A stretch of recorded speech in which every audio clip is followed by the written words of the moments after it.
right. Terry, appreciate the super chat contribution. Thank you so much for that. Does Jayden Ballard transfer out?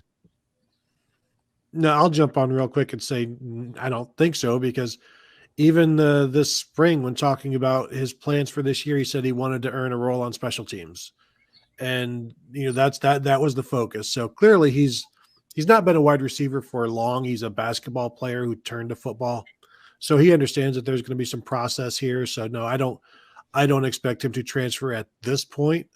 He's just a redshirt freshman, so he'll get some opportunities this year.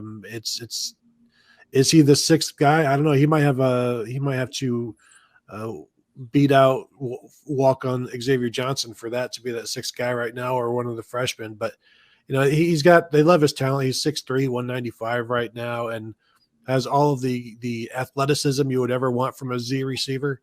And he's also big and fast. And so I think he's fine. He's patient. Whenever you see him, he's always got a big smile, and that's always a good key, a good sign when you're looking at prospective transfers. And I don't think they need to lose anybody in the receiver room to get down to 85 or anything like that. There are other rooms that will take care of that.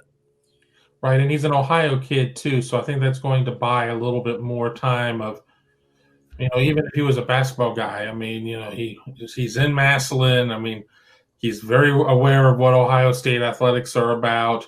I think, if he were an out-of-state guy, maybe you could see him getting maybe a little more impatient. But as Tony said, he's still pretty early in his process. So I don't think that anybody on the staff is going to have to sit him down and have a hard conversation about him about, I don't know if your opportunity is here. He has time. He has the talent. He just happens to be in a generational type of room over the last couple of years that just isn't necessarily getting any easier. But as he adds to his own arsenal of weapons and abilities, he's going to be able to stake more of a claim, I believe.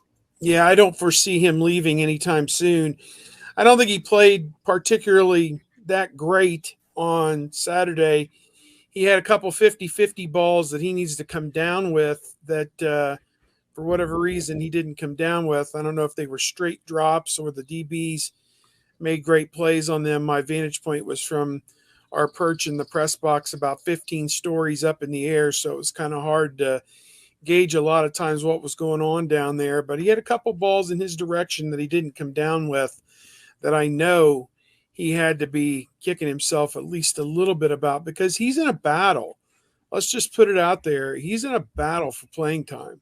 And Harrison, Egbuka, and Smith-Njigba are going to play and play a lot. Last year we saw Smith-Njigba, Wilson, and Olave play probably 80% of the snaps, and the rest of them got the scraps, So if they go the same route this year with the top three, that doesn't leave a whole lot out there for Fleming or for Ballard or for the freshman or Cam Babb or whoever else. So I'm not sure that they are at that point yet with Harrison and Egbuka to say, they're worthy of playing 80% of the snaps. But Fleming and Babb and Ballard are in a very, very tough battle right now.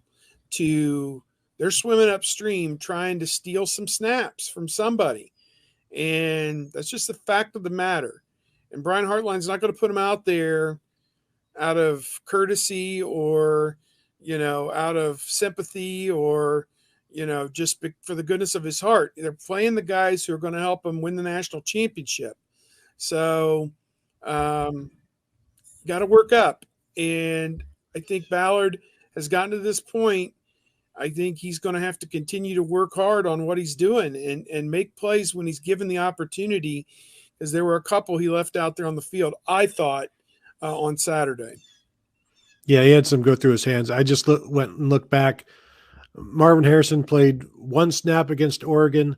Emeka Egbuka played only on special teams, to give you an idea of where they were at the start of the season to what they became, and the lack of ability to trust them early on to what they eventually became. And you could see the same thing early in the season where it's just four guys, I think, with Fleming and in there as well, where it's those guys, and other people are going to have to work their way in, and it's not going to be given to them.